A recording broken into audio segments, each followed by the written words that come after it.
body language says it all.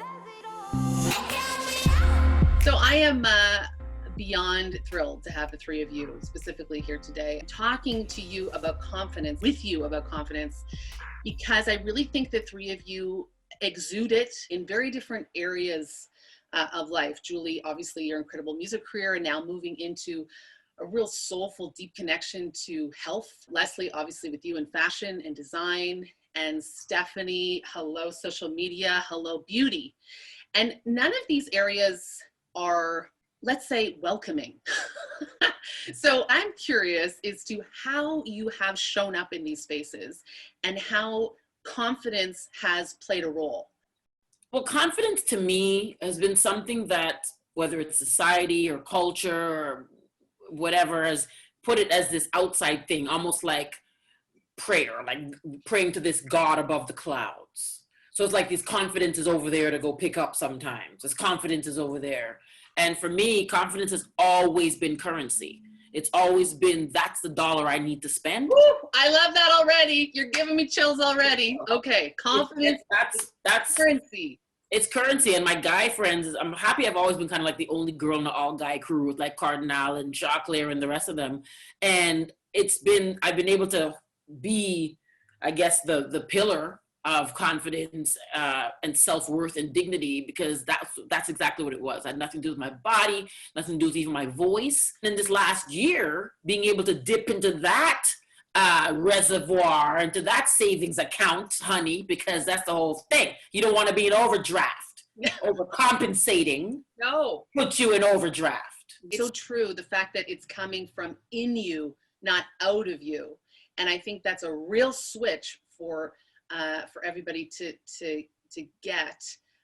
Leslie, I know you are working in this space always through beautiful style and clothes and design and pushing that forward. Where are you at right now with your own confidence? Starting in this business at such a young age, I was 22, I think, when I started my brand. So I always took from like those external factors to give me the confidence, the oh, you're so young and doing so good for your age. And those comments really gave me confidence. And then I really kind of hit a wall during COVID when I didn't have those reassuring factors, and then looking in on myself and figuring out how internally I can give myself that confidence, and really putting that work in to develop me as the person in addition to me as the brand, and then really put that work in and understand the confidence from that point of view. And that's really kind of what I'm working on every day, a little bit at a time. And I think I'm on the right path for sure. Well, you know, when Lizzo just wears your stuff, I think you're getting somewhere. I think maybe that's a point in the right direction. Growing up, I thought I had all the confidence I needed, but then COVID happened and my confidence was tested. I feel like I got in touch with me more internally, and I got to find out what I like, what I don't like. I was able to kind of, as cheesy as it sounds, be the best me by myself, and not expecting anyone else to lift me up or any comments or anyone else. It was just on me now. And when I finally mastered confidence within myself, I feel like I've just blossomed. And when I feel better, good things happen. And it's pouring on me, baby. Good things happen. I love that you said, Stephanie, be my best self by myself. That needs to be on a t-shirt, just saying. And hey, Leslie can make it. Yeah. Yeah, I'm serious. I'm shivering. Be my best self by myself. That's so boss. You're not sort of seeking others' affirmation, like it's coming from somewhere else. I feel like for me, it's like a big decision happens, like when you just hit up against it too many times and you're like, enough. But then you need all these little nudges, these little reminders, these little moments that kind of keep you bouncing and keep you floating and remind you when it feels more comfortable to kind of go back into the sort of shittier stuff. Because the familiar, even if it's bad, sometimes it feels better, right? Hello. So how do you treat confidence? I don't know. I feel like it's like a muscle. And Julia, I'm looking at you here because I know you spent a lot of time on your muscles recently. And muscles build through tear, right? That's legitimately how they build. And so if I think of my confidence like a muscle, now when I have these moments of tear, of test, I sort of see them as these seconds where I can grow. Like if I push up against it a little bit, I'll have more of it. I used to look at confidence similar, like a muscle. But after my mom passed away, it really taught me, grief taught me a lot. You know, and being her caregiver, that's the thing, being by her side for the year and a half. You know, she lived 81 beautiful years, but to watch the last breath let me realize the value of breath. And so one day we're going to have one left. And so it has me govern my conversations. Who's worth the conversation? And look at confidence now as a seed. We plant this seed in the dark, cold earth. But for us to be nourished, that seed, what does it have to do? What does that seed have to do? It has to break. And it's when it breaks, the goodness comes up. So every time I feel broken, or I'm at a point, I'm at a breaking point, I know the goodness is about to sprout. Okay? So now, right? And look at it all different now. Yeah. Now you're like, bring it on. Oh, bring it on. Okay, this one caused me to bend. Okay, I'm bending. Okay, bending. Okay, if I break, that's okay. The goodness is gonna come. If I don't, I got more agile, emotional agility. You know what I mean? I'm flexible. Hey. I think confidence is a skill, and people don't look at it as a skill. They look at it as if it's something that you just get and you can continue to grow. But confidence in everything you do is a skill, and it's something you need to continuously grow. Yeah. And with any skill, be it cooking, makeup, fashion, singing, you need to consistently improve that skill. And you know what they say, 10,000 hours, right? Right, outlier. Preach. So, yeah, so 10,000 hours of confidence. And it's not the confidence that in big ways. It's not walking a runway or being on TV. It's those little moments in the mirror by yourself. Mm-hmm. It's those little moments when you're walking down the street and you catch yourself and you need to fix your posture. Mm-hmm. You know, it's a buildup of all those small little 3-second moments that make you better and make you more confident, because you can't expect big things to happen all the time, because that's not how life works. But if you check yourself every 3 seconds, when you need those 3 seconds, you just build those 10,000 hours and bam, there you are. For me, I find my confidence is shaken when my identity is attacked. So that happened recently for me, and it really broke me down. And then I had to almost go through the grieving process of who I was and then who I wanted to become, to fix those negative ways of thinking so that I could come out better in the end. And I think that's kind of where my confidence is beginning to grow and build, is to learn who I am and identify who I am for myself and what I love about myself, push through those bad days to have greater days in the end. A friend of mine, Jordana, she said this, and it really helped me a lot. She said, you may not like what you see. You might look in the mirror and not like what you see, but you don't have to hate it. Mm-hmm. And it really sat in my heart in a certain kind of way and freed me in a certain kind of way. That is exactly it. That sort of toxic positivity is not helpful, because at first we just had to like claim body positive, like we had to claim that ownership of that space because we had so many years of oppression in that.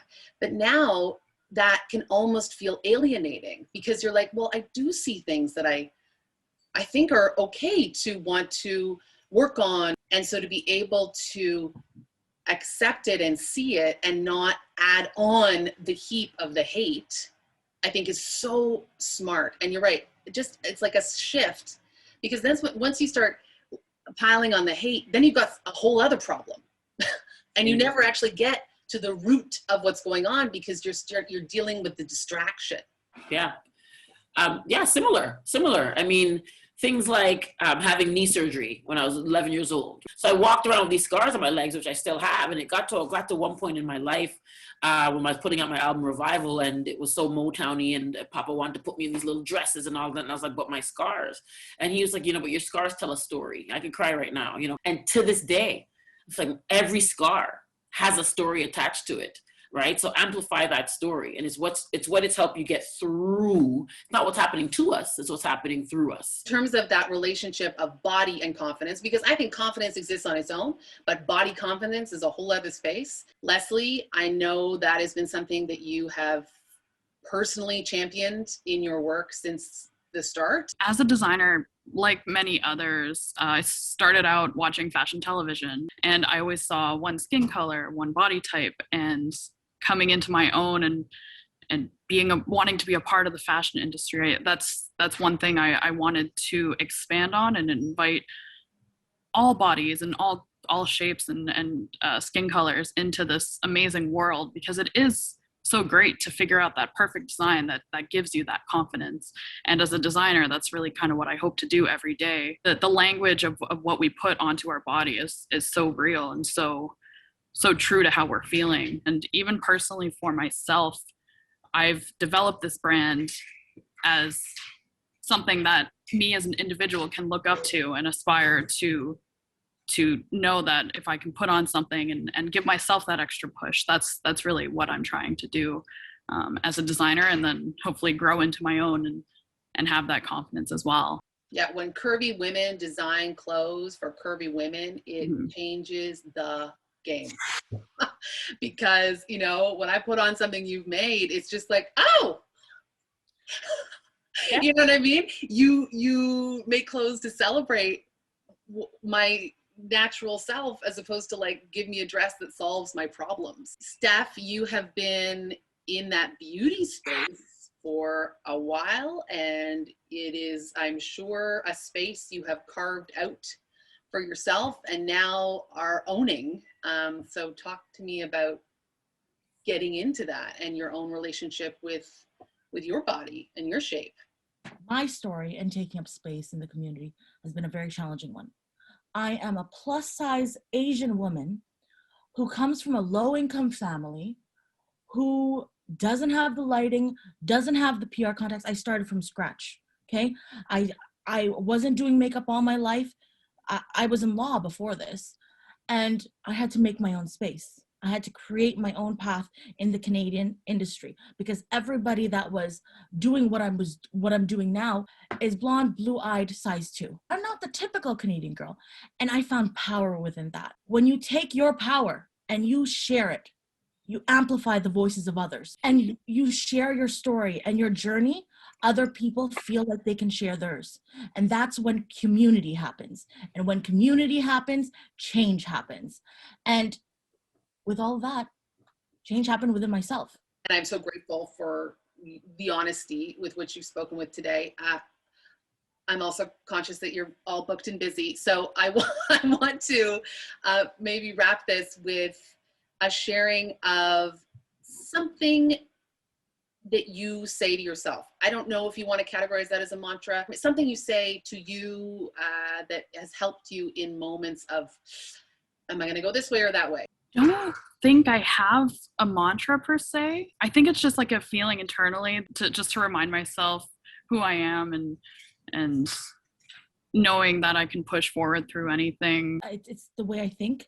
So what I realized is, when I have like these hateful moments to myself, I'm looking at myself through my eyes. But then when I switched myself, my thinking to the way my brothers see me, the way my mom sees me, they see me as a loving, passionate, and strong woman. And when I change my mindset and my eyes, and I look through other people's, I'm able to kind of balance the two, and I feel like a better me. I often say positive mind, positive body, positive soul. In your image, Lord, in your image. As you would, Lord, as you would. Thank you for being a bridge, Meredith. You brought us together, and continue to be a bridge big enough for everyone to cross. It's necessary and it's so timely. And so I'm so grateful to you, sister, for real. Everybody who's watching this right now, you are watching 3 people living their truth and their words and their example. So follow them, reach out to them, because we're here for you. Hey, can we take a selfie? Oh yeah. Okay, hold on. Hold on, let me turn on. Everybody get ready now. Cute.